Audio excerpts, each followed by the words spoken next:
Welcome back to our channel.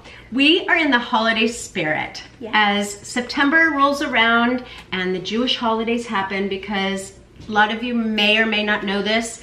I'm Jewish, my husband's Catholic, and our kids are of spirit. So we do every single holiday just about. Yeah. So right now what we're doing is we're coming up to Rosh Hashanah, the new year for the new Jewish holidays. And we always make this dish that's called simmus. And simmus is sweet potatoes and carrots and prunes and just as you can tell, not like the ideal like food you would think of to eat all the time. But it's so good because we make brisket with it and the two pair beautifully. Yes. So this year, you know, we really are kind of in the loving of the zoodles. And we're updating it. Exactly, so we're updating it. And so making it more modern, hip, tradition than this traditional dish, you know? And we like to switch things up too, so it's really awesome. And what's in season right now is you have sweet potatoes, you have butternut squashes, you have apples, stone fruit, you have plums, because plums and prunes are the same thing. And so we're just using the fresh ones, and so we're going to caramelize the fruit and then blend it together with these beautiful zoodles. Bake it on up. Super simple dish, you guys. So okay, so I'm going to heat up our little gizmo here. Yeah, it's good. Yeah, we're good to go. And we're going to start by cutting up apples, and then one apple, and then two of these plums. Right, so what we already have here, Megs, is we already have some plums and apples cut. I'm gonna just show you because it doesn't really matter how you cut up a plum. And again, look at all the varieties. Make them colorful. Use all of these. Or choose your favorites. I personally like the candy cane ones. These dinosaur egg ones are really delicious. I mean, look at all the different colors, you guys. I just had to show you. So, and then there's like really dark elephant ones that are purple. And they're all super sweet. We're just gonna slice one and up. It doesn't really matter, you know, how you do it. We're just cutting it in, and you just cut around the pit is all that I am doing. All right? Amazing. And then thin slices. Again, it's gonna be all baked down together and caramelized, so it's gonna taste really yummy. So beautiful. Look, you have all these beautiful apples and plums. It's about, oh gosh, this could be almost 3 cups worth, you guys, but it cooks down a lot. And the more the merrier, you know, because this adds a very sweetness. So I've got 2 tablespoons of butter. And if you don't want to use butter, you could use a coconut oil. Well, you could use also, you know, Earth Balance makes a buttery or melt. You know, a lot of those. A dairy-free alternative. Exactly. And so, let me make sure my heat's on here. Yeah. So as this is melting, then we're going to go ahead and add the apples and plums right into it. Now, Meg, if, you know, once it gets later on and you want to make this dish, and there's no plums in the market, and you have apples, do you have any other ideas of other fruit that might be really yummy with this? Well, I was just thinking you could still use, I don't know, persimmons. Oh my gosh, that's excellent. Yes, persimmons, pears. But if you wanted like the color, I would say like you could even use the prunes, and if you could put them in here, you could like soak them, like reconstitute them a bit, give them a little bit more of their body back, and then slice them up in there. I like where you're going. Or figs. So, before I forget, so what I'm gonna do is add some shakes of just straight cinnamon to it, okay? So this is just the cinnamon.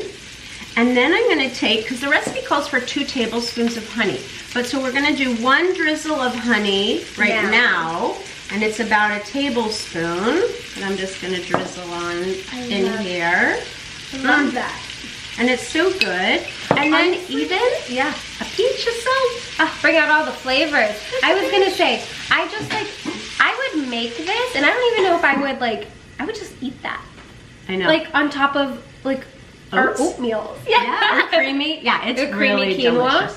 So this is gonna cook for a few minutes. You know, probably a good 10 minutes. It's gonna caramelize where it gets all nice and brown. Yes, and so like medium to low. So now, because we have some over here, I'm going to just put this right here and take it back.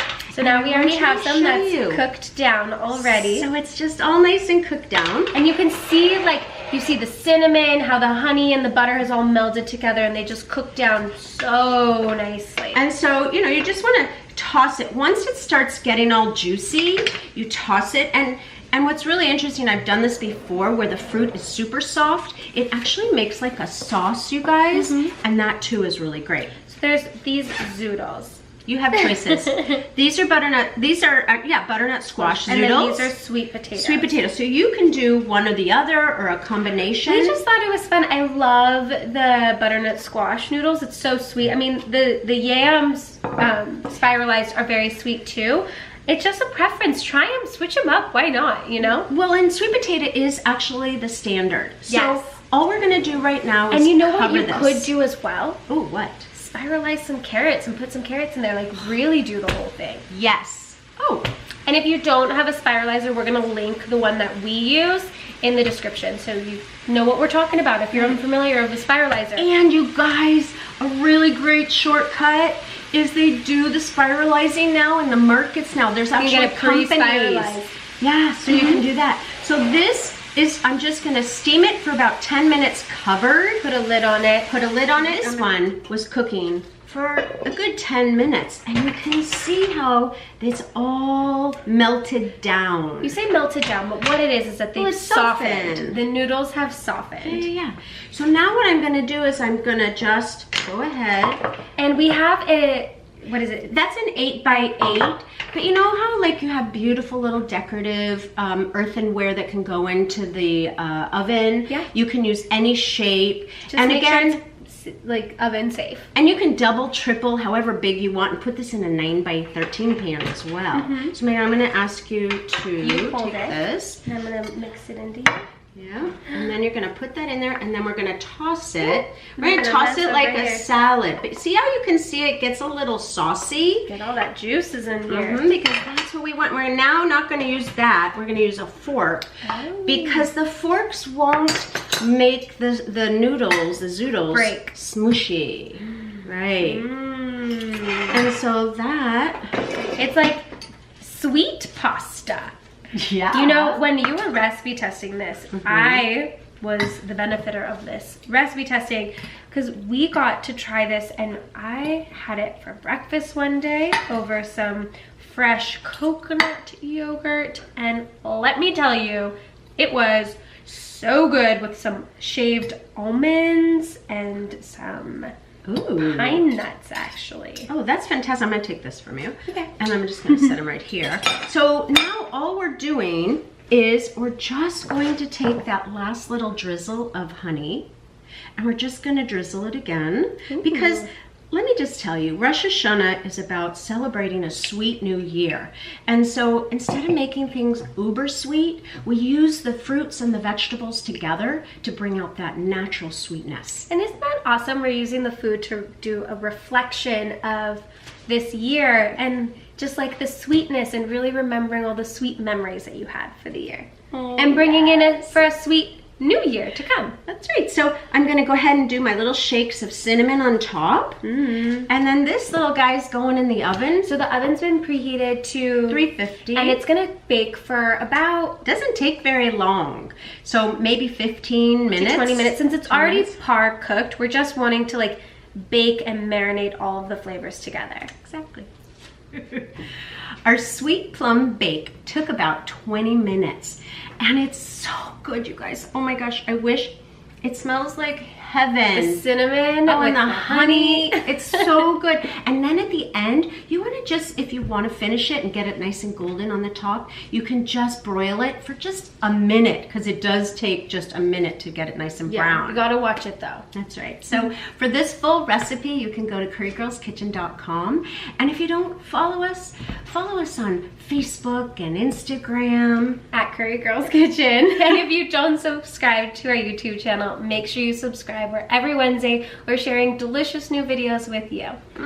Yes, we hope you enjoy this soon. And Happy New Year for all of our Jewish families out there celebrating the new year. Yes.